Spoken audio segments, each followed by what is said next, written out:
Ok. Então, nós estamos falando sobre a Constituição de 1891, a nossa primeira Constituição republicana, e eu falei para vocês, terminei a aula, na verdade, falando sobre a atuação do Rui Barbosa com vários habeas corpus para tentar dar o mínimo de legalidade aí àquelas prisões que aconteciam com muita frequência nos primeiros anos da República durante os estados de sítio, ou seja, períodos de exceção constitucional que eram muito comuns nesse período, nessa época, né? Uma outra coisa que eu queria falar ainda sobre esse período é a chamada doutrina brasileira do habeas corpus, que não tem nada a ver com o Rui Barbosa, apesar de estarem as duas aqui, as duas questões mencionadas no mesmo slide. Por isso, inclusive, fiz questão de falar em aulas separadas. Então, vamos lá. O que foi a doutrina brasileira do habeas corpus? Ao lado do uso do habeas corpus, porque a gente normalmente imagina, ou seja, habeas corpus serve para a gente poder colocar pessoas em liberdade provisória, vamos dizer assim, pessoas que ainda estão respondendo a processo ou inquérito, elas têm o direito de responder ao processo em liberdade, essa é a regra, isso é algo que a gente vai estudar no semestre que vem, em direito constitucional, a regra é a liberdade, prisão sempre é algo que é exceção, né? E a prisão da pessoa, enquanto ela ainda está respondendo ao processo, é uma exceção maior ainda, porque, de novo, a regra é de que as pessoas devem responder aos processos em liberdade, não importa a gravidade do crime, né? A regra sempre é essa. E isso é o que normalmente a gente pensa para falar do habeas corpus, relacionado à questão de prisão. Só que, na redação original da Constituição de 1891, o habeas corpus, ele não se dizia que o habeas corpus ele seria utilizado para a proteção da liberdade de ir e vir. Ao contrário, a Constituição de 1891, ela usava uma expressão bem mais genérica para falar do habeas corpus, de que o habeas corpus seria utilizado para a defesa de direitos violados por autoridade pública. Tá? Como a Constituição não falava que ele era só para questões penais, alguns advogados começaram a utilizar o habeas corpus para defender interesses e direitos de seus clientes para outras coisas que não eram exclusivamente a questão de liberdade de ir e vir. Isso por quê? Porque o habeas corpus ele é uma ação rápida, ele tem preferência de julgamento sobre todas as demais ações. Vamos dizer, se o juiz tem centenas de processos ali para julgar e aparece um habeas corpus, é o habeas corpus que ele tem que julgar antes de qualquer outro, ainda que o habeas corpus seja uma ação mais recente, o juiz deve dar prioridade ao habeas corpus. Ele é uma ação gratuita, você não paga nada para fazer. É uma ação que tem a possibilidade de liminar, então você consegue uma decisão judicial em questão de horas, né? Você faz o habeas corpus, em algumas horas você já consegue uma decisão. Então, por essa série de fatores, começou a parecer interessante para alguns advogados usar o habeas corpus em questões que nada tinham a ver com o processo penal, como, por exemplo, relativos às eleições. Eu acho que eu comentei com vocês que havia muita fraude nas eleições no Brasil. As eleições com voto impresso, né? Tinha muita fraude, muita urna que era fraudada, e quando não era além do voto de cabresto, né? E quando o problema não era da fraude em si, a gente ainda tinha um outro problema, que era que como não havia justiça eleitoral, quem declarava a vitória do candidato X ou Y era a Câmara de Vereadores, no caso de eleições locais.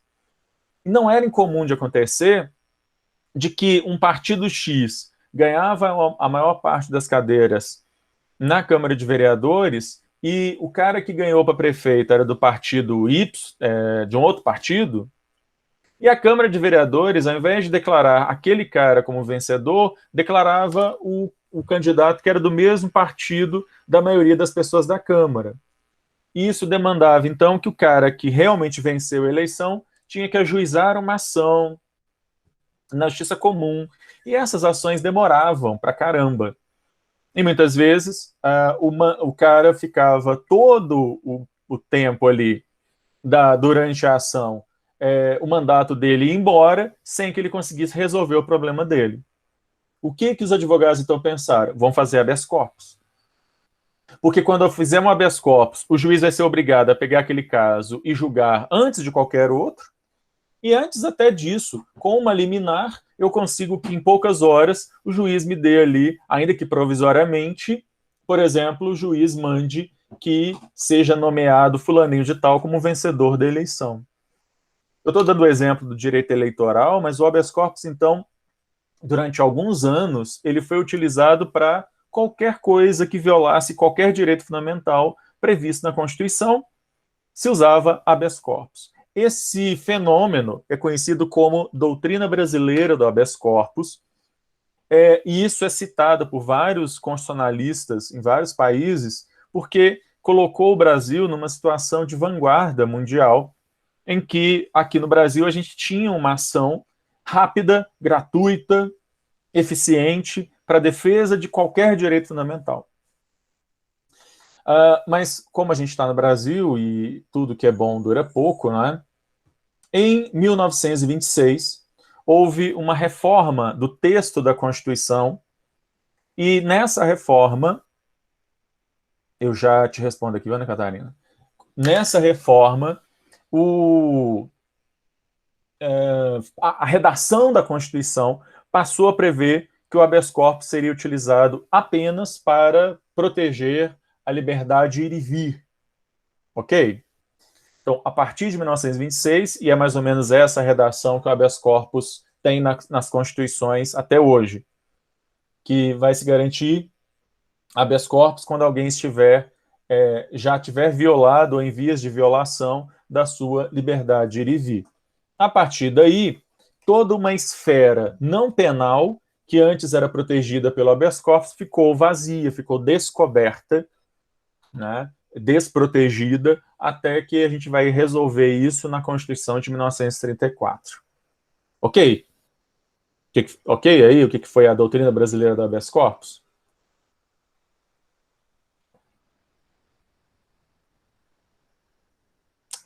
Tá. Ana Catarina, pode-se negar o habeas corpus se a pessoa não demonstrar que a prisão da pessoa que eu estou querendo colocar em liberdade, que a prisão dela não foi nem legal, não foi ilegal ou não foi abusiva, por exemplo. Né? O fato do crime ser um crime inafiançável, o fato do crime ser um crime hediondo, nada disso é razão para se negar o habeas corpus. Mas eu preciso demonstrar que a prisão que eu estou querendo que o juiz revogue, né, que essa prisão foi ilegal ou abusiva. Mas isso é uma questão que a gente vai estudar no semestre que vem. Então, os detalhes disso eu quero falar no semestre que vem, por isso eu não vou trazer isso aqui agora. Ok? Assim, mais ou menos deu para entender? Beleza. Ok, pessoal. Então vamos para frente. Né? Vocês sabem que durante toda a chamada República Velha havia aquela alternância entre Minas e São Paulo, na presidência e tal, tal, tal. E aí vem a eleição do Vargas, e São Paulo ficou muito chateado com essa história, né? E a gente tem então a chamada Revolução de 1930. Aqui eu não vou ficar trazendo detalhes disso, já estudaram isso nas suas aulas de história, querendo trazer aqui, na verdade, são alguns dados que levam à Constituição de 1934, né?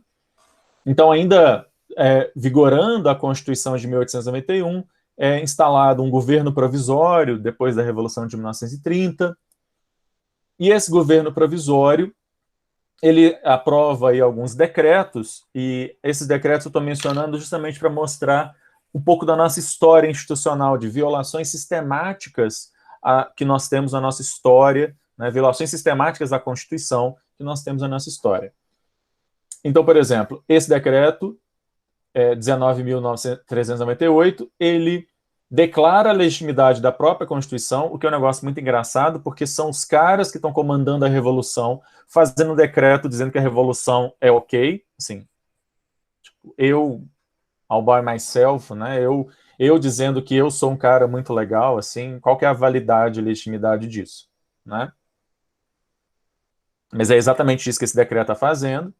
E, além disso, algo que vai ser muito comum nos períodos de ditadura no Brasil, tanto do Vargas quanto de 64 a 84, que é impedir que o judiciário possa apreciar qualquer questão, qualquer ato do próprio governo provisório. Então, retira do Poder Judiciário o poder de anular atos desse governo provisório. Prisões ilegais, demissões, enfim, atos violadores claramente de direitos fundamentais e que não podiam ser questionados através do Poder Judiciário. O Vargas vai fazer isso no Estado Novo, os militares 64 e 84 também vão fazer isso. Tá?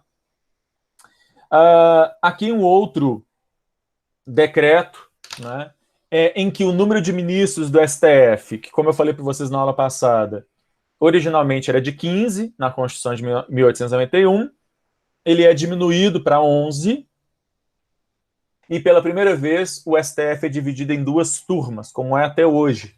Né? Eu tenho duas turmas lá no STF, cada uma formada por 5 ministros, e o presidente atua como só nos casos em que o plenário, os 11 julgam, né, é que o presidente do STF vota. Tá? Tá? Qual é o problema de você reduzir o número de ministros dessa forma? Isso é algo autoritário. É claro que os ministros que foram aposentados para caber aí nesse número de 11 eram aqueles ministros que esse governo militar provisório achava que não eram interessantes para o regime. Ok? Então, eu tenho um ato autoritário aí, como vai ser em outras épocas. A gente vai ver que esse número de ministros do STF ser aumentado ou diminuído é coisa típica de ditadura, tá? Que a gente vai passar mais à frente. O decreto de 1931, para que o número de ministros pudesse ser reduzido, né, ele aposentou na marra aí vários ministros do STF que haviam decidido contra, dado decisões aí, condenando membros da chamada coluna Prestes, que vocês certamente estudaram nas aulas de história. E aí então vem o pessoal de São Paulo e faz a chamada Revolução Constitucionalista de 1932. Durante esse período aí da Revolução de 30, desse governo provisório, vai haver toda uma mobilização chamada legalidade para que o Getúlio Vargas pudesse assumir o governo, né? E quando Vargas assume o governo, ele assume com a promessa de aprovar uma nova Constituição. Só que São Paulo não estava muito satisfeito com essa história, queria logo que o Vargas chamasse uma Assembleia Nacional Constituinte, e aí, então a gente tem a Revolução de 1932. Tá? São Paulo perde a guerra, né? Mas o Vargas acaba cedendo, quer dizer, a guerra é perdida, mas a ideia acabou sendo vitoriosa, que o Vargas, então, conclama aí uma Assembleia Nacional Constituinte de 1932. Aqui eu tenho de novo uma citação daquele moço lá, do Ernest Rambloch, em que ele vai mostrar como que o governo Vargas atuou, fez pressão sobre essa Constituinte, para que a Constituição de 1934 não esvaziasse, por exemplo, o poder da União, né, para que não desse mais poder para os estados, que a gente continuasse com uma federação extremamente centralizadora, para que houvesse o fortalecimento dos poderes do presidente, né? Enfim, que 2 dias antes da Constituição ser aprovada, o presidente da República publicou no Diário Oficial mais de 50 decretos do governo provisório, afetando uma série de questões da vida pública brasileira. Por exemplo, alguns desses decretos permitiam o gasto de dinheiro público, grandes gastos aí de dinheiro público. Como eles foram publicados antes da Constituição, era justamente para que pudesse ser autorizado a revelia da Constituição. Enfim, é interessante que a Constituição de 1934 é uma Constituição promulgada, é uma Constituição democrática. No entanto, a gente percebe pelos bastidores aí que, assim como a Constituição de 1891, ela sofreu com uma ingerência, né, uma interferência muito grande dos marechais da época, dos militares na época. A Constituição de 1934, ela também sofreu com uma influência, uma ingerência muito grande desse governo provisório aí, enfim. Tá? E aí, disso surge então a primeira Constituição no Brasil, típica do estado de bem-estar social. Né? Uma Constituição que se alinha nesse sentido com a Constituição da Alemanha, da mesma época, da Constituição da Alemanha de 1919, por exemplo, né? A Constituição de Weimar, que a gente já viu. Ou seja, aqui uma mudança de o Vargas e a Constituição de 1934 e a Constituição, entre aspas, né, da ditadura do Vargas, a Constituição de 1937, elas estão mostrando aqui uma mudança de paradigma do Estado brasileiro, de um Estado liberal para um Estado de bem-estar social.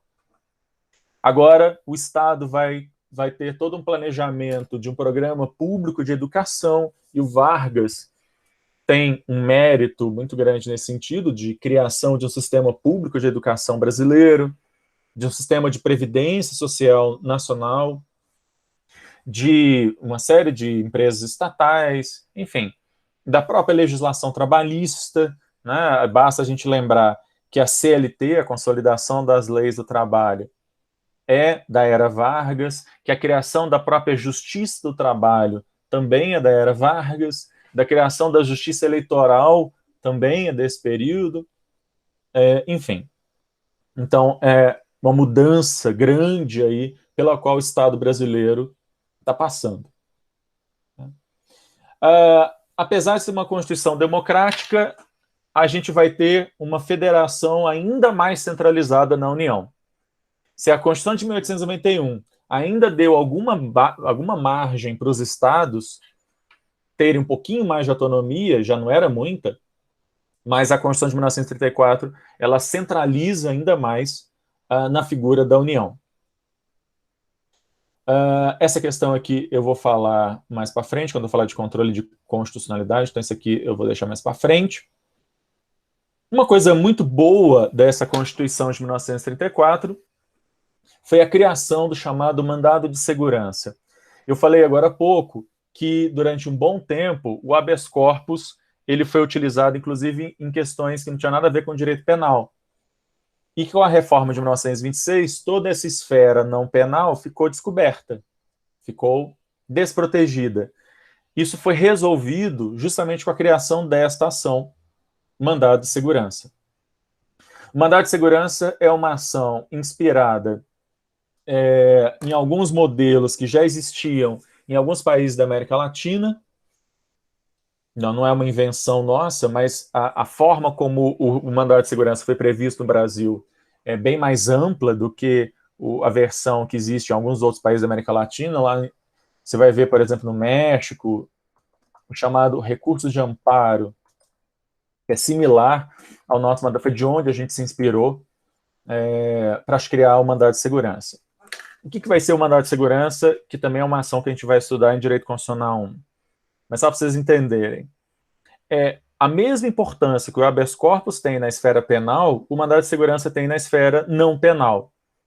Então, para a proteção de qualquer direito fundamental não protegido por habeas corpus e nem por habeas data, que é outra ação que a gente também vai estudar semana que vem, a gente tem o mandado de segurança. Então, por exemplo, no caso de fraude em eleição, o caso é mandado de segurança, fraude ou questionamento de edital de concurso público, licitação, enfim, essas ações que as pessoas pedem concessão de medicamento ou de realização de cirurgia, que não tem vaga no hospital público, aí você ajuiza uma ação para obrigar a secretaria, o município, a arcar com aquilo ali, tudo isso é feito através de mandado de segurança. Ok?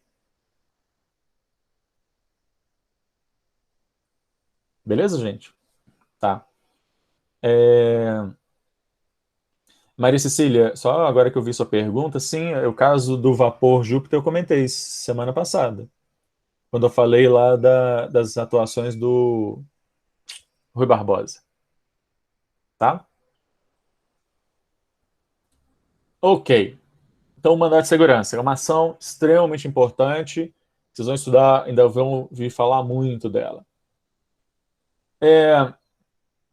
Ainda na vigência dessa Constituição, que tem uma vigência muito breve, né, ela vai ficar de 1934 a 1937, tem algumas outras coisas que eu queria mencionar.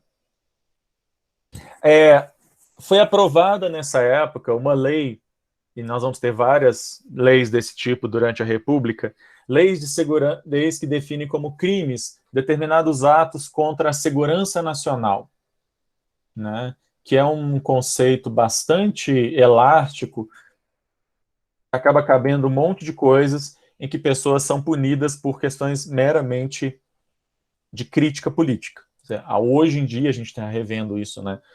Eu dava essa aula durante anos falando sobre isso como algo que tinha ficado lá no passado, mal sabíamos nós que ia ter gente hoje em dia, em plena Constituição de 88, ainda sendo processada por crimes contra a segurança nacional. Assim, para mim é um negócio surreal, mas a gente ainda tem isso, né?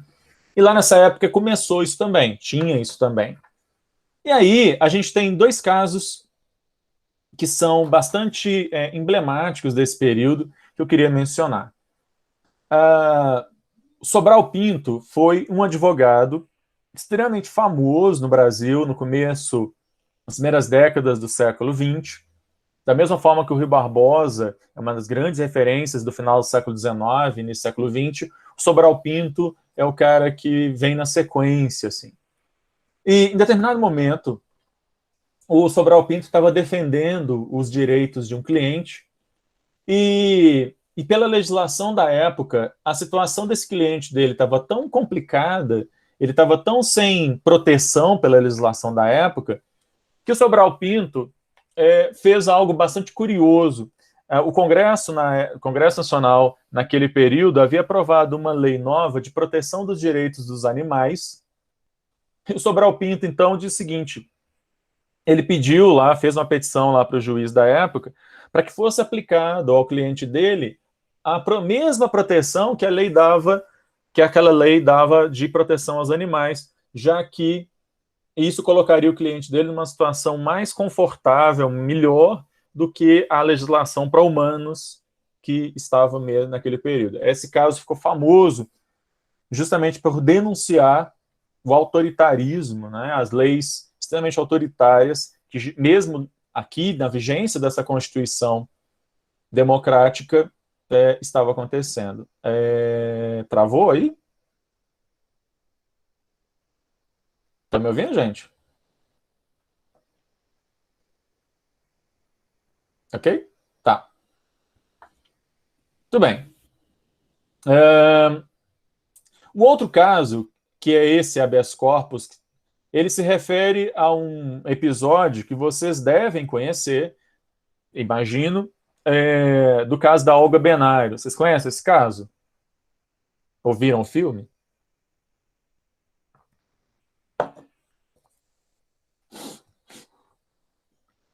Então, a Olga Benário, ela faz um habeas corpus, o advogado dela, né? Faz um habeas corpus ao STF, esse habeas corpus que vocês conseguem achar a decisão dele no site do STF, e o que ela pedia era justamente que ela não fosse expulsa do Brasil, justamente porque ela estava esperando o filho de um brasileiro, do Carlos Prestes, né, com quem ela tinha um relacionamento, e além disso, além de estar grávida, de o pai ser um brasileiro, ela era judia e ela era comunista. E era comunista mesmo, não era dessa coisa do Brasil de chamar os outros de comunista como xingamento, não. Ela era comunista mesmo, com orgulho, inclusive. E quem estava, para onde ela ia ser mandada, era justamente para a Alemanha, que já nesse período é a Alemanha lá dos decretos, das normas de exceção que perseguiam judeus e comunistas. A decisão que o STF deu nesse caso é uma das decisões mais horrorosas, mais lamentáveis da história do STF. Vale muito a pena ler a decisão para que vocês passarem raiva, porque é uma decisão horrorosa. Em determinado ponto, inclusive, um dos ministros chega a dizer que seria muito bom, inclusive, ela ir para a Alemanha, porque, como ela estava grávida, a família dela, que era alemã, poderia cuidar dela lá. Né?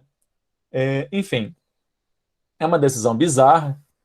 E a Olga, então, é entregue aos alemães, vem um navio lá da Alemanha nazista, vem um navio aqui buscar a Olga, e aí vocês sabem que, então, ela é levada para um campo de concentração, tem a filha dela no campo, com muita sorte, a família do pai, né, do Prestes lá, consegue resgatar a criança, o recém-nascido, de dentro do campo de concentração, levam a menina para o México, ela é criada no México, e ela depois vem para o Brasil, anos depois, se torna professora de história, inclusive hoje professora aposentada da Universidade Federal Fluminense. Esqueci o nome dela. Whatever. Ok? Mas vocês conhecem o caso aí da Olga. Então, é uma decisão dada nesse período, ainda dentro da vigência da Constituição de 1934. Essa é uma Constituição que também tem algumas outras contradições. Semana passada eu falei para você sobre a questão do darwinismo social, como ele está presente, né, no início da República. E essa época aqui, nós estamos ainda fortes nessa história de importar gente branca, né? E aí, o que a gente vai ter nessa história é duas coisas aparentemente contraditórias, que é, de um lado, o Vargas, que ele vai instituir essa ideia do mito das três raças, né? O sistema educacional brasileiro é muito influenciado por um cara que é um arquiteto, o arquiteto mental, assim, do sistema educacional brasileiro, muito ligado ao Vargas nessa época, que é o Gilberto Freire, não é o Paulo Freire, tá, gente? É o Gilberto Freire, do Casa Grande Senzala, e que ele vai inventar essa ideia do mito das três raças. Vocês conhecem essa história, né? Ok. Por outro lado, no entanto, olha o que essa Constituição também diz da democracia racial, enfim. Mas olha o que essa Constituição, e olha, nós estamos falando da Constituição Democrática de 1934. Ela diz que incumbe à União, aos estados e aos municípios, nos termos das leis respectivas, a linha B, estimular a educação eugênica. Ok? Estimular a educação eugênica, estimular a eugenia. Essa ideia da superioridade da raça branca. Aí você pode pensar, bom, mas isso está só já seria, né, é ruim, mas está só na Constituição e tal. Olha, esse trecho aqui, deixa eu colocar com tela cheia, para dar para vocês verem. Esse trecho aqui de um livro didático, um livro de escola, tá? Que era dado aí nas escolas públicas de 1936, portanto, na vigência da Constituição de 1934. Ele vai dizer que a raça branca, tá? Também chamada de caucásica, porque os seus tipos mais belos se encontram na Circácia, região da parte ocidental do Cáucaso, onde parece os seus tipos mais belos, já diz muito, né?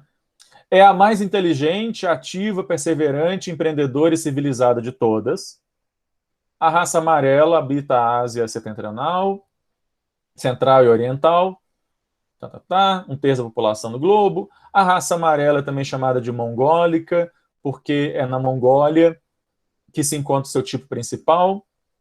É uma raça inteligente, perseverante e empreendedora. A raça negra, preta ou etiópica, habita a maior parte da África e da Melanésia. Estão chamando os aborígenes da Oceania também de negros. Acha-se também espalhada na América, onde foi introduzida no século XVI como escrava. Está muito atrasada, está muito mais atrasada que as precedentes. E por aí vai. Tá? Isso daqui é um livro de história, esse é um livro didático, é um livro, na verdade, eu acho que de línguas, inclusive. Tá certo? Que vai ensinar, então, para essas crianças, e aí a gente vai ter, então, portanto, por parte do Estado, um reforço, né, naquilo que vai determinar essa teoria do branqueamento, essa superioridade de uma raça sobre outra, tá certo? Então imagine você sendo uma criança educada com esse tipo de educação eugênica. Aqui nós estamos falando de 1936. Né? Nós estamos falando do sistema público de educação criado durante o governo Vargas, no estado de bem-estar social. Tá certo? E é isso. Tá? Isso explica muito o que nós somos. Né? Isso explica muito as relações raciais que estão envolvidas nesse país. Aqui, um parêntese, vocês certamente viram a treta toda que foi revivida esse final de semana por causa daquele atleta da ginástica que acabou saindo, e é um cara que foi justamente acusado de ter cometido racismo contra o outro colega, inclusive, o cara que denunciou o racismo nunca conseguiu voltar a uma competição, perdeu o patrocínio, etc, etc. Tá certo? Pois é, que pena que ele caiu de bunda no chão e saiu, né? Enfim. Muito bem. Ao final a gente se aproximava mais ou menos aí do fim do governo Vargas, do que deveria ser o fim do governo, né? E um dos caras que era favorito para a próxima eleição era o presidente de Minas, o Antônio Carlos, que dá nome à Avenida Antônio Carlos aqui em Belo Horizonte, né? E aí o Vargas então resolve dar um golpe, um alto golpe, um golpe nele mesmo, como acabou de acontecer esse fim de semana na Tunísia. O presidente lá na Tunísia, deu um alto golpe. Não sei se vocês viram essa notícia ontem.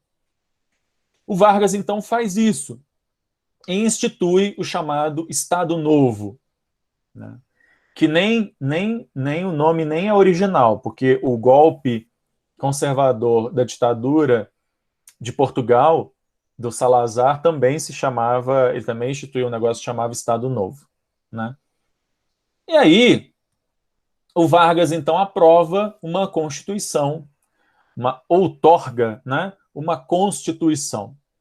E aqui é importante a gente mostrar a importância dos juristas, né, na consolidação de regimes autoritários. Quem vai dar sustentação teórico-jurídica, né, legitimidade teórico-jurídica para esse governo vai ser um professor de direito constitucional do que na época ainda se chamava Universidade de Minas. Ainda existia o conceito de Universidade Federal, né? Do que era aqui a Universidade de Minas Gerais, o Francisco Campos, professor de direito constitucional da Universidade de Minas Gerais. O Francisco Campos tem um texto publicado em 1938 que é uma aula de autoritarismo, assim. E é interessante porque o Francisco Campos está escrevendo mais ou menos a mesma época que o Carl Schmitt na Alemanha. A escrita dos dois, o que os dois estão defendendo, é muito parecido, inclusive. Tá certo? A defesa que o Francisco Campos faz do Estado Novo é muito parecido com as ideias do Carl Schmitt lá para a Alemanha nazista. O Francisco Campos vai dizer, por exemplo, que o novo Estado brasileiro resultou de um imperativo de salvação, de uma necessidade, né, de um imperativo de salvação nacional, quando as exigências do momento histórico e as solicitações do interesse coletivo, isso aqui é sempre, né, a ideia de que é o povo que está querendo, né, enfim, reclamam imperiosamente a adoção de medidas que afetam os pressupostos e convenções do regime, incumbe ao homem de Estado o dever de tomar uma decisão excepcional. No texto completo do Francisco Campos, eu acho que eu tenho esse texto salvo aqui, se interessar alguém, eu coloco lá no Classroom. O Francisco Campos, ele vai falar mais ou menos a mesma coisa que o Schmitt, quando, por exemplo, ele fala que os partidos políticos são um grande problema, o governante tem que poder fazer as coisas que ele precisa fazer de combate ao comunismo, por exemplo, sem a interferência, as discussões longas dos partidos políticos, enfim, mais ou menos aquela mesma história que a gente já viu com Carl Schmitt, tá certo? Então, assim, os dois estão falando mais ou menos as mesmas coisas, e ele vai ser um cara que vai estar não só aqui, mas lá em 64 também, ele também vai estar presente lá, ajudando, dando sustentação teórica para o regime. Aqui eu tenho, vou colocar em tela grande também para ficar mais fácil de ver, aqui a gente tem o preâmbulo da Constituição, entre aspas, né, Constituição entre aspas, de 1937, em que o Vargas diz o seguinte: o presidente da República dos Estados Unidos do Brasil, a gente ainda usava essa expressão, atendendo às legítimas, deixa eu só colocar a caneta aqui para poder marcar, atendendo às legítimas aspirações do povo brasileiro à paz, a paz política e social, profundamente perturbada por conhecidos fatores de desordem resultantes da agravação dos dissídios partidários, então, por isso, inclusive, vão ser extintos, né, os partidos, que uma notória propaganda demagógica procura desnaturar em luta de classes e da extremação de conflitos ideológicos tendentes pelo seu desenvolvimento natural resolver-se em violência, colocando a nação sobre a funesta iminência da guerra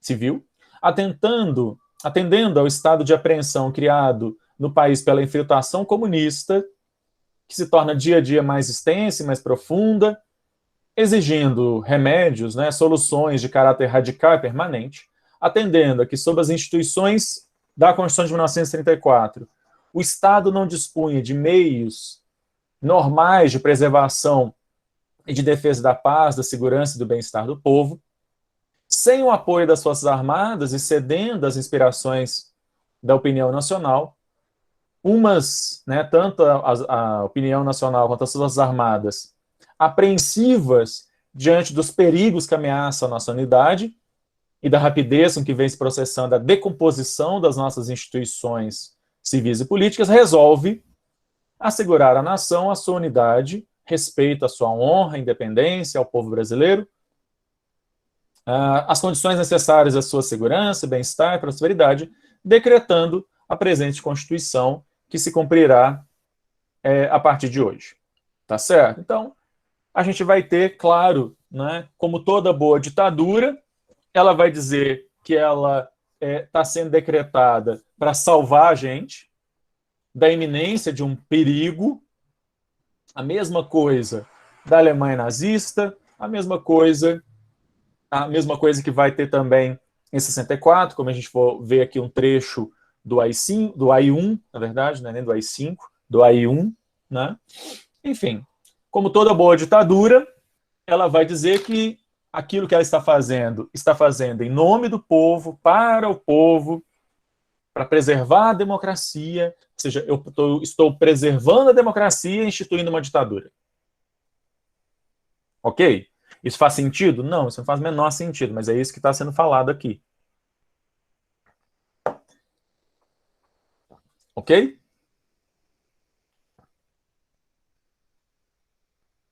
E aí, bom, o regime de 1934 já era meio complicado, né?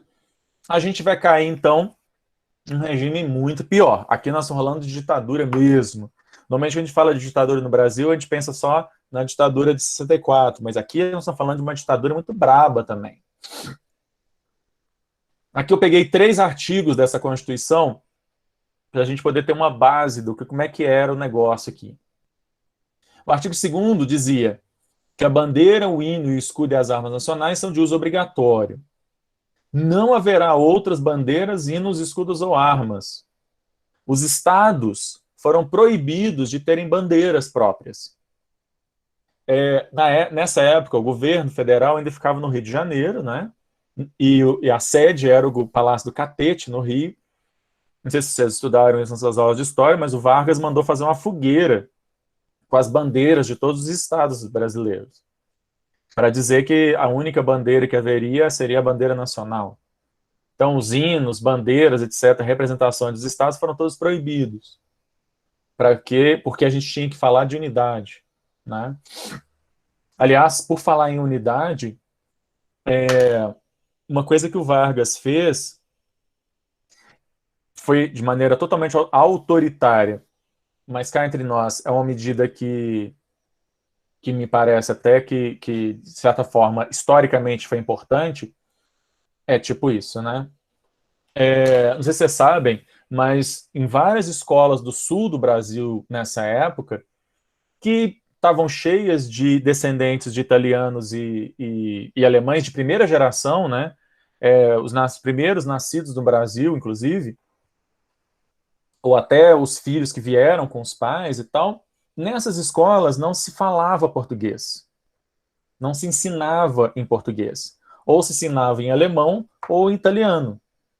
Uma coisa que o Vargas fez foi colocar o exército brasileiro dentro dessas escolas, fez uma intervenção mesmo do exército nessas escolas do sul do Brasil, para obrigar os professores a ensinarem português. Tá certo? Eu tenho um amigo que é do Paraná e ele diz, e ele nem é tão velho assim, ele é um pouco mais novo que eu, na verdade, e ele diz, inclusive, que na casa dele só se falava em alemão, isso, portanto, já nos anos 80, 90, e que ele só começou a falar português quando ele foi justamente para a escola. Agora, vocês imaginem se você tem, então, cidades inteiras, regiões inteiras de um país onde as pessoas não falassem português hora nenhuma, nem aprendessem português na escola. Né? O perigo que uma coisa dessas poderia gerar para a integridade de um país. Tudo bem que o Vargas fez isso de maneira autoritária, mas, de certa forma, tem uma importância grande aí também. Ok? Nessa ideia maluca dele de unidade. Olha o artigo 11. A lei, quando de iniciativa do Congresso, limitar-se-á a regular de modo geral, dispondo apenas sobre a substância e os princípios a matéria que constitui seu objeto. O Poder Executivo expedirá os regulamentos complementares. Era assim, o Congresso pode legislar, mas ele só pode legislar sobre os pontos mais gerais. O preenchimento mesmo das regras concretas, né, vai ser do Poder Executivo. Ou seja, cabe ao Congresso fazer só um quadro geral, mas o preenchimento mesmo das questões do que fazer, do que pode ou não fazer, enfim, a especificação mesmo do que é o dever ser prático das regras era do presidente através de decreto. Ou seja, no final das contas, era o presidente que legislava, sozinho, quase. Né? E aqui a gente vai ter essa figura que vai reaparecer também da ditadura de 64, que é a figura dos decretos-lei. Como é que funcionavam os decretos-lei? O presidente da República ele fazia um decreto, o Congresso Nacional tinha 30 dias para deliberar sobre aquele decreto. Se, ao final de 30 dias, o Congresso não tivesse rejeitado aquele decreto, aquele decreto passava a valer indefinidamente como um decreto-lei. Ok? Então, era o presidente exercendo função legislativa e o Congresso Nacional correndo atrás para rejeitar. Como muitas vezes, inclusive, durante esse período, o Congresso Nacional esteve fechado, isso acabou fazendo com que as coisas simplesmente não fossem decididas. Ok, gente? É só o presidente que legislava livremente.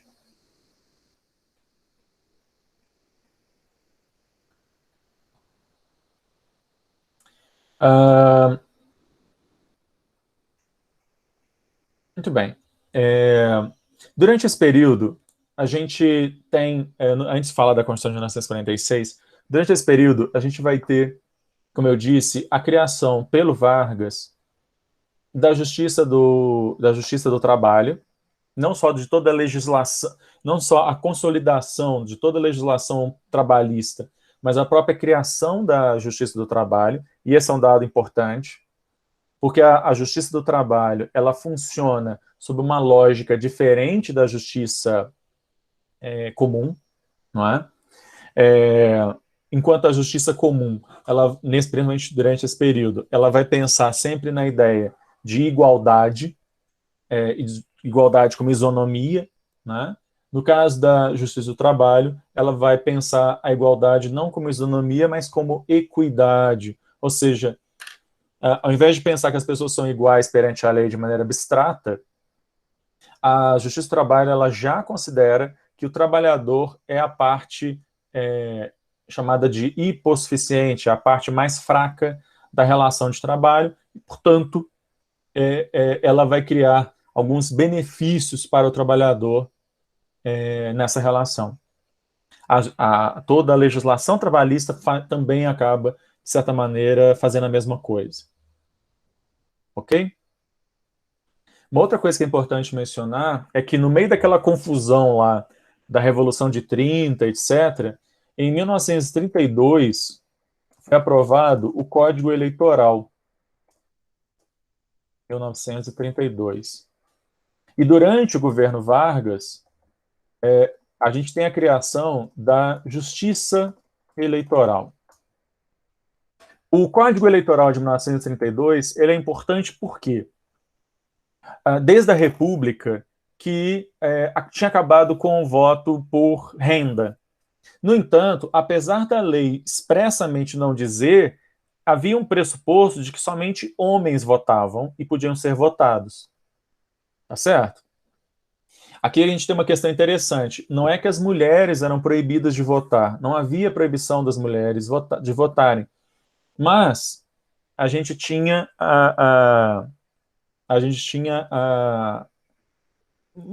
é a questão de paradigma, né? Meio que é natural que as mulheres não pudessem votar, assim. A gente teve até houve inclusive algumas mulheres que, aproveitando a brecha da lei aí, até se candidataram, inclusive chegamos a ter uma vereadora ainda nesse período, antes de 1932, lá em Florianópolis, uma professora que se tornou vereadora. Mas fora isso, a gente fala, na verdade, do voto feminino no Brasil a partir do Código Eleitoral de 1932.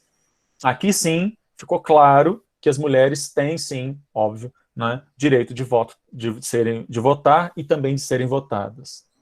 Ok? Durante o governo Vargas, durante esse período em que o Vargas esteve aí no governo, também vai ser criada a Justiça Eleitoral. E aqui a gente tem um marco muito importante, principalmente nesse momento em que eu já vi, inclusive, parlamentares hoje em dia falando em extinguir a justiça eleitoral no Brasil, o que é de uma burrice imensa, porque a justiça eleitoral ela é extremamente importante no sentido de que ela desvinculou a realização das eleições das instituições políticas.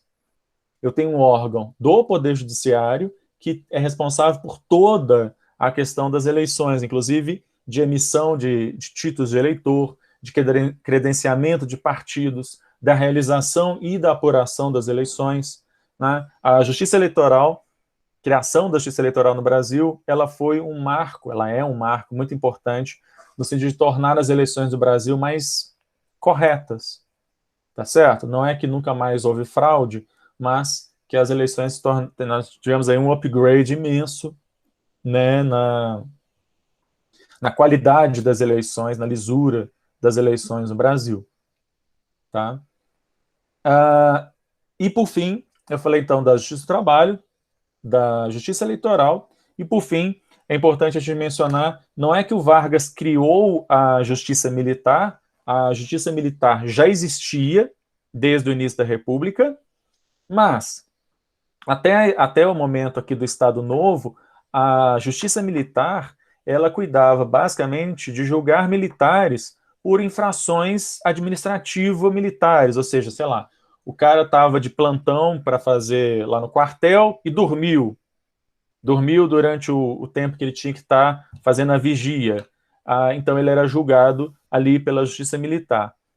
O que o Vargas vai fazer, que é péssimo, porque a gente mantém isso até hoje, o que o Vargas vai fazer é estender a competência da Justiça Militar para crimes militares. Colocar dentro da Justiça Militar o julgamento de policiais militares, bombeiros e membros das Forças Armadas, quando esses cometem crimes que são classificados como crimes militares. Ok, gente? Então, o homicídio, né, cometido por um militar contra outro militar, ele não é julgado na justiça comum, ele é julgado na justiça militar. E qual é o problema dessa história? É que, ao contrário da justiça civil, em que o juiz, obviamente, é um civil, né, na justiça militar, a gente vai ter um juiz, cada julgamento é presidido por um juiz civil e 4 juízes militares. E esses juízes militares não são pessoas com carreira no direito, concursadas, etc. São oficiais militares. Então ela é uma justiça que tende a ser extremamente corporativista. Isso ganha essa força durante esse período do Estado Novo, depois é reforçada enormemente, é claro, durante a ditadura militar de 64 a 84, e infelizmente a gente não consegue se livrar disso na Constituição de 1988. Ainda mantivemos isso na Constituição de 1988, infelizmente. Daqui a uns dias, inclusive, terei que dar aula sobre isso para o pessoal de Constitucional 2. Ok? A respeito dos decretos-lei, vale a pena a gente mencionar que algumas leis que a gente usa até hoje no Brasil vieram através desse mecanismo autoritário do Vargas. Por exemplo, o Código Penal, Código de Processo Penal, por exemplo, são duas leis que até hoje estão em vigor, claro que já sofreram várias alterações, mas que estão em vigor até hoje, e ambos são decretos-lei da época do Vargas. Ou seja, leis que foram feitas de maneira autoritária, muitas vezes sem a participação do Congresso, porque o Congresso muitas vezes estava fechado. Ok?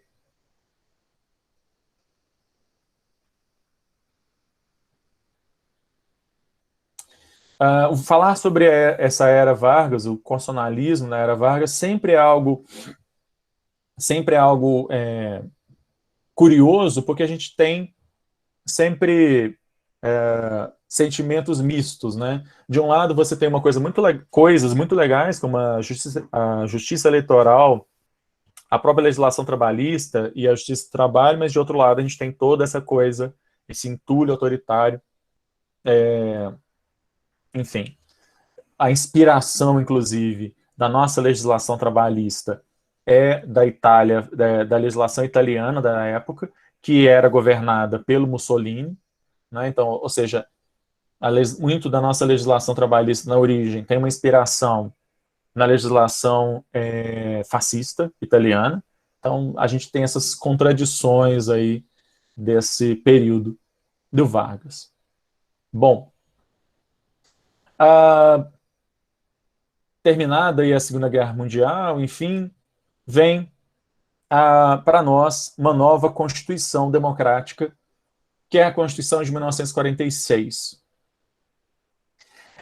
E esse período vai ser um dos períodos mais democráticos que a gente vai ter no Brasil, se comparado à nossa história republicana. Se a gente excluir a Constituição de 88, o período que a gente vive durante a Constituição de 88, é um dos períodos mais democráticos que a gente tem, apesar de todos os problemas.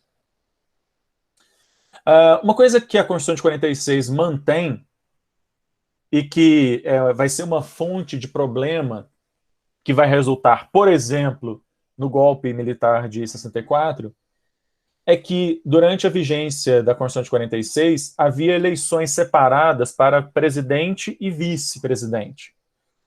Então, as pessoas se candidatavam a presidente e as outras se candidatavam a vice, em chapas separadas, o que obviamente gerava um problema muito sério, que era, você poderia ter facilmente que o presidente da República seria um cara de um partido X e o vice um cara de um partido Y, que eram pessoas de ideologias diametralmente opostas. Tá certo? Isso é o que, por exemplo, vai acontecer, vocês estudaram isso, quando o Jânio Quadros, que era de um partido de centro-direita, renuncia e quem assume vai ser o João Goulart, que era de um partido de centro-esquerda. Né? E disso vai resultar o golpe militar de 64. Mas antes disso, é importante a gente lembrar que mesmo um dos governos com maior popularidade, né, durante toda a nossa história republicana, a gente tem, né, o Vargas com uma grande apoio popular. Um outro governo que vai ter uma popularidade muito grande é o governo do Kubitschek. Mas mesmo durante o governo do Kubitschek, que é esse cara que vai construir Brasília, vai transferir a capital do Brasil, etc., etc., houve pelo menos uma tentativa de golpe militar. E o golpe militar só não aconteceu no Brasil na década de 50, quando o Kubitschek foi presidente, porque ele era um cara que tinha bons contatos com algumas alas militares, e aí, numa dessas tentativas de golpe, um militar que era ligado a Kubitschek acabou conseguindo abafar aquela tentativa de golpe. Mas vocês imaginem que a gente poderia ter passado, a ditadura militar no Brasil poderia ter começado, inclusive, 10 anos antes do que ela acabou começando. Né?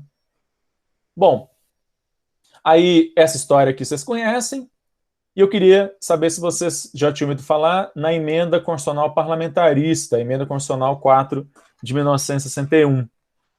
Vocês conhecem essa emenda? Já ouviram falar sobre isso?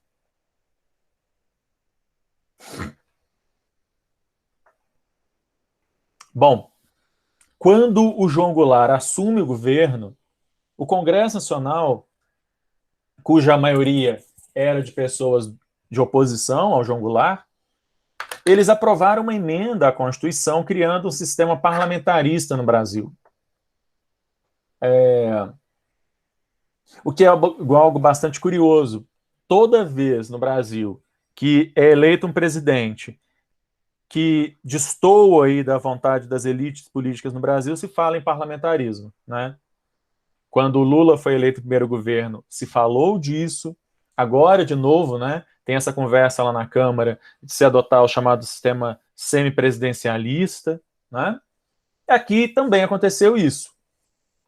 Com a aprovação da Emenda Constitucional 4 de 61, o Congresso Nacional escolheria um primeiro-ministro, que, não sei se vocês sabem, o nosso primeiro e único primeiro-ministro foi o Tancredo Neves.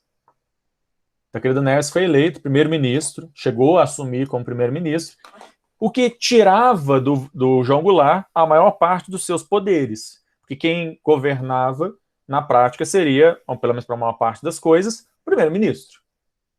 Certo? Bom, uma coisa que essa emenda previu, não deveria ter feito isso, assim, pensando aqui hoje em dia, né?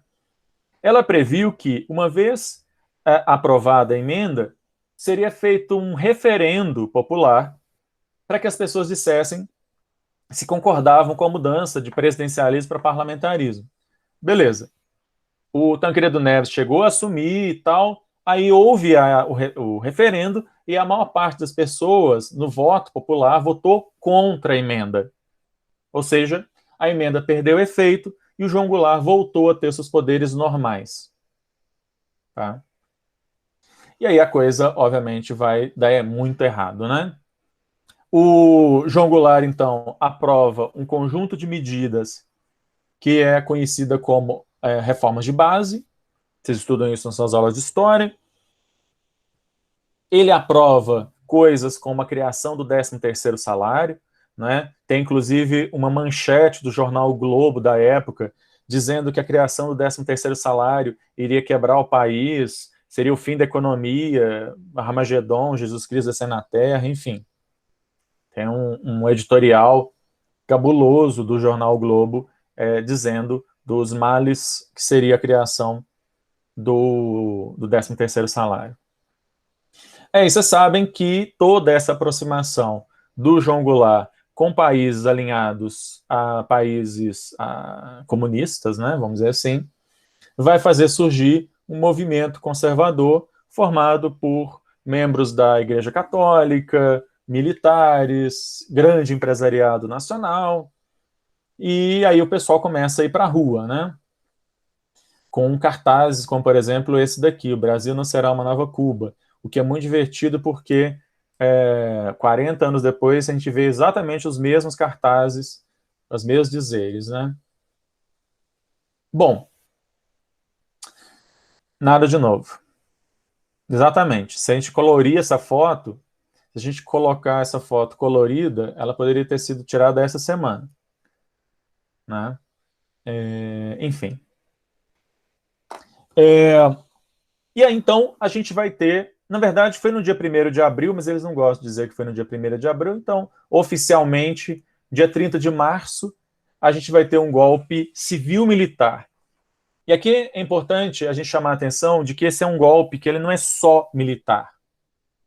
Ele é um golpe que também é um golpe civil, né, no sentido de as grandes elites políticas e econômicas desse país, alinhadas com os militares, dão um golpe. Como é que esse golpe ele é formalizado juridicamente? Uma coisa interessante da relação jurídica que a gente tem nesse país, com a modernidade, é que a gente não pode chamar o trem de golpe, né? A gente tem que dar uma cara de legitimidade para o negócio. O João Goulart, nesse dia, 1º de abril, ele estava lá no sul do país, estava lá no Rio Grande do Sul, visitando a terra dele, Bento Gonçalves, se não me engano. E o João Goulart, então, estava lá, passeando lá. O que os golpistas fizeram? Eles procuraram o Congresso Nacional que tinha um artigo na Constituição de 46 que dizia que se o presidente do país ele se ausentasse, viajasse para fora do país sem autorização do Congresso, o cargo seria declarado vago. Como não havia mais vice-presidente, era vago mesmo, né? O que o Congresso fez? O Congresso aprovou uma resolução declarando vago o cargo de presidente sob a alegação falsa de que o presidente estava fora do país. Ok? Sim. Ainda por cima, nem para usar a Constituição direito, ou, na verdade, assim, podiam ter pelo menos esperado ele estar viajando, né, para fora do país e dizer que ele não teria pedido autorização do governo. Não, inventaram um negócio que não existiu. Tá? Exatamente. E aí, como o cargo foi declarado vago e não havia vice, ao invés de ser o presidente da Câmara a assumir, que deveria ter sido assim, os militares, então, instituíram um governo provisório. Uma junta de militares instituiu um governo provisório. E aí esse governo provisório começou a atuar, né? Uma das primeiras coisas que ele vai fazer, a essa altura o João Goulart foge para o Uruguai, ok, gente? E é importante a gente destacar que ele foi morto pelos militares depois, os militares o envenenaram lá no Uruguai. Isso é algo que ficou durante anos sob disputa durante a Comissão Nacional da Verdade, isso foi declarado, que ele foi morto pelos militares. Tanto é que, não sei se vocês viram isso, mas durante depois que foi finalizado o trabalho da Comissão Nacional da Verdade apresentado ao Congresso Nacional, o Congresso Nacional fez um ato simbólico de revogação daquela resolução e os restos mortais do João Goulart foram trazidos para uma cerimônia em que o Congresso Nacional desfaz o ato e ele foi reenterrado com honras de chefe de Estado. Tudo isso, obviamente, simbólico, né? Não faz a menor diferença na prática, mas faz diferença na história, né? Que foi reconhecido que ele foi vítima de um golpe ilegal e inconstitucional. Tá certo? Esse é um dado importante da nossa história de reparação, das poucas coisas de reparação histórica que a gente fez. Né? Mas beleza. Uma das coisas que essa junta militar vai fazer é acabar com o multipartidarismo no Brasil e permitir apenas 2 partidos. A Arena, que era um partido de sustentação do governo, e o MDB, o partido de oposição permitida. Vários partidos, todos os demais partidos foram cassados e vários parlamentares também tiveram seus mandatos cassados, né? Perderam seu mandato. No desenvolvimento aí, a gente vai ter a criação da eleição indireta para presidente da República, né? Os presidentes da República. Aqui a gente tem uma coisa, de novo, uma coisa curiosa do Brasil. A gente vai ter em outras ditaduras militares, como a do Chile, por exemplo, que é um cara só que vai governar o tempo todo. No caso do Chile é o... Fugiu o nome do moço. Pinochet, isso mesmo, Maria Cecília. Eu tô com Fujimori na cabeça com a da eleição recente lá do Peru. No caso do Peru foi o Fujimori. Né? No caso do Chile, o Pinochet. No caso de Portugal, Salazar. No caso do Franco, da Espanha, o Franco. Né? No caso do Brasil, a gente vai ter essa coisa fake de, não, a gente não é uma ditadura, porque a gente tem eleição para presidente. Tem eleição para deputado, para senador, né? Só que a eleição para presidente deixa de ser uma eleição direta e passa a ser uma eleição via próprio Congresso Nacional, chamado Colégio Eleitoral, né? A reunião lá dos deputados e senadores. Uma coisa curiosa a esse respeito é que todas as vezes em que nas eleições para o Congresso Nacional o MDB conseguiu mais cadeiras que a Arena, o Congresso foi fechado e as eleições refeitas. Que é tipo aquela coisa lá do menino que é o dono da bola, né? Se ele não ganhar, como ele é o dono da bola, ele para de brincar. Não é isso? Ele leva a bola com ele. Era mais ou menos como os militares faziam, né? Toda vez que o MDB tinha maioria no Congresso, o Congresso era fechado. Botava um tanque na porta do Congresso, né? É tipo isso. Tá? Logo no início do golpe militar, o STF, no início, algumas decisões aqui e ali, o STF chegou a dar algumas decisões que contrariavam os interesses militares. Mas aqui só um parênteses. Essas decisões foram a minoria, tá certo? Por exemplo, assim que há o golpe militar, o presidente do STF na época fez um discurso enorme puxando o saco dos militares e falando, não, vocês realmente estão certos, tinha que fazer isso mesmo. Ok? Então, assim, o normal do STF foi ser ou entusiasta dos militares ou, pelo menos, ficar calado. Né? Mas chegaram a acontecer algumas decisões contrárias.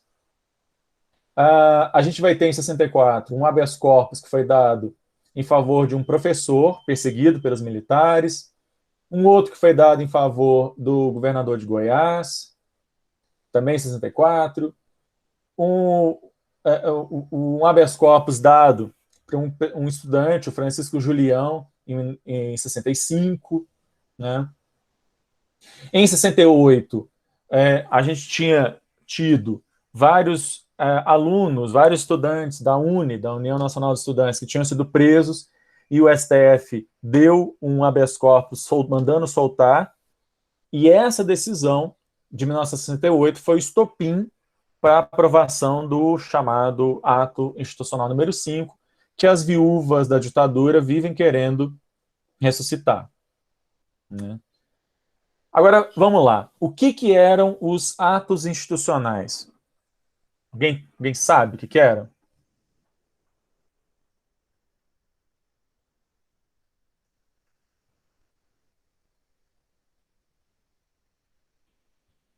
Alguém?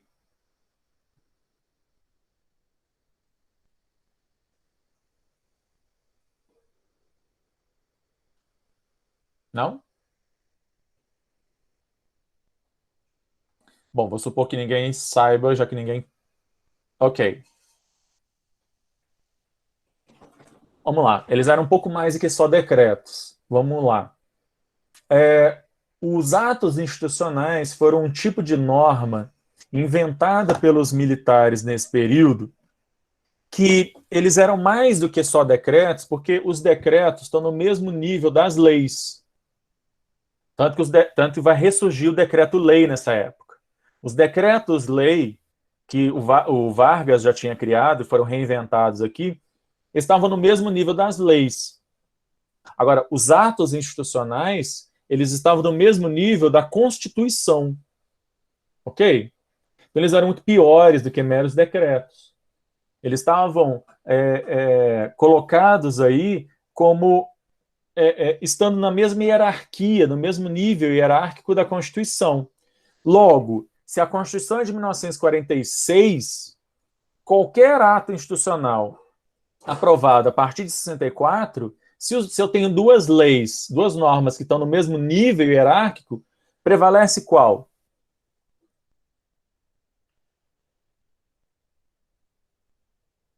A mais recente. Ok? Então, isso fazia com que, num conflito entre a Constituição de 46 e um ato institucional de 64, por exemplo, o ato institucional prevalecia. Isso é algo legítimo? Claro que não. Os militares tiraram isso da cabeça deles. A Constituição de 46 não fala nada sobre isso. Os atos institucionais eram normas aprovadas pelo presidente, ou pela junta militar no primeiro momento, né? E depois, quando começou a ter eleição para presidente, pelo presidente, sem passar pelo Congresso. No caso do decreto-lei, o decreto-lei ainda passava pelo Congresso, né? Que tinha 30 dias para revogar. No caso do ato institucional, ele sequer passava pelo Congresso. Era eu sozinho mesmo que decretava de cima para baixo e pronto. Ok? E aqui então a gente tem, no ato institucional número 1,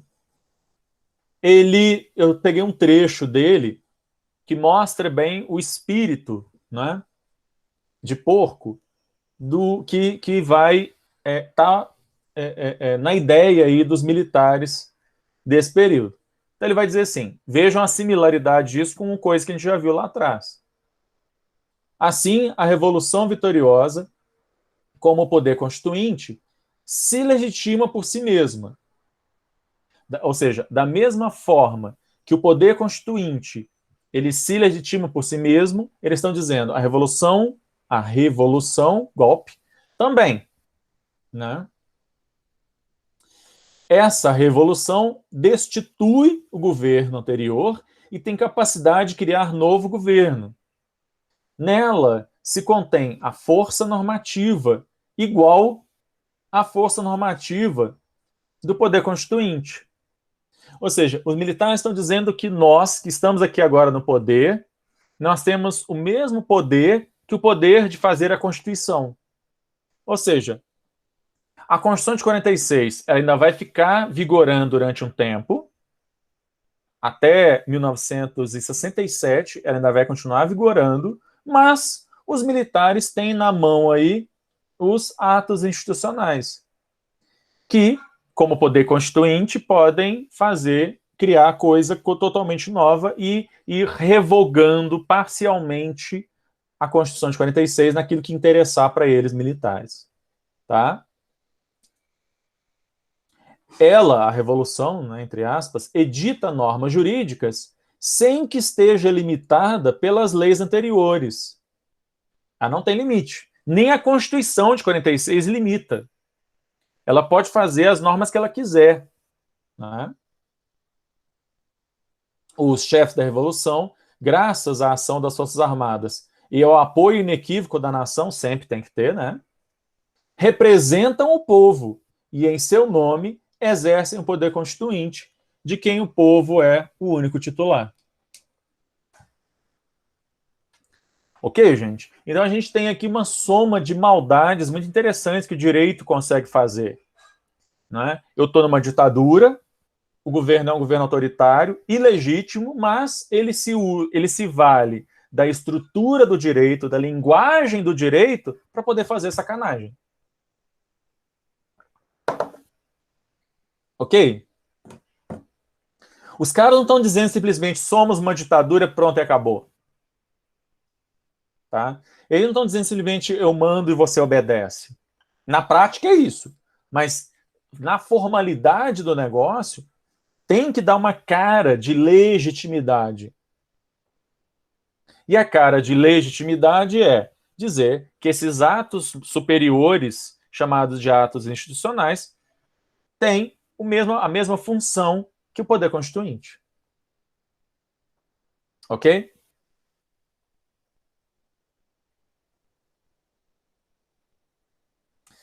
Vou falar então de alguns desses atos, né?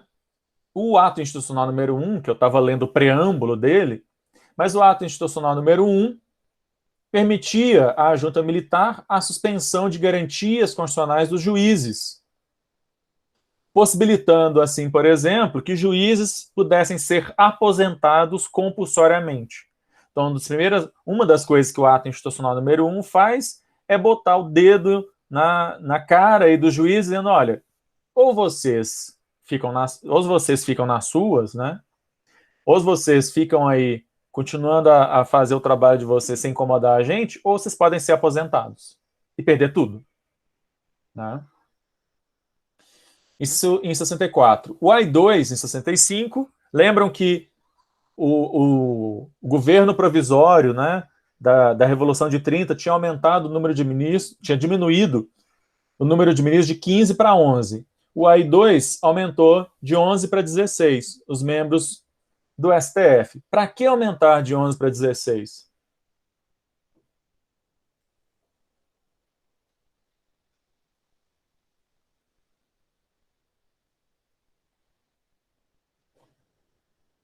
Hein, gente? Para que esse governo aumentou o número de ministros do STF?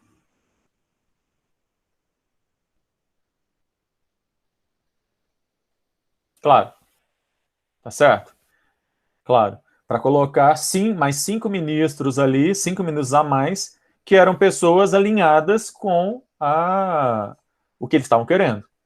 Para tentar fazer com que o STF não decidisse contrariamente aos interesses da ditadura. Ok? O ato institucional número 6, número 3, de 1966, de maneira parecida com o que a ditadura da época do Vargas fez, né? Excluiu da possibilidade do judiciário julgar qualquer ato praticado com um fundamento nos atos institucionais e quaisquer outras normas da Revolução. Ou seja, os militares desse período, eles exoneraram pessoas, tiraram pessoas seus cargos públicos, mandaram aposentar compulsoriamente juízes, além das coisas que a gente sabe, né, de prisões, etc, etc. Mas todos esses atos ficaram fora da possibilidade de questionamento via Poder Judiciário. Tá? Na verdade, eu vou parar por aqui, porque daí amanhã eu quero pegar a Constituição, entre aspas, né, de 67, o AI-5, a Emenda Constitucional número 1 de 69 e aí falar da Constituição de 88, para a gente finalizar essa parte. Tá? Até aqui, ok? Tranquilo? Muito bem, pessoal.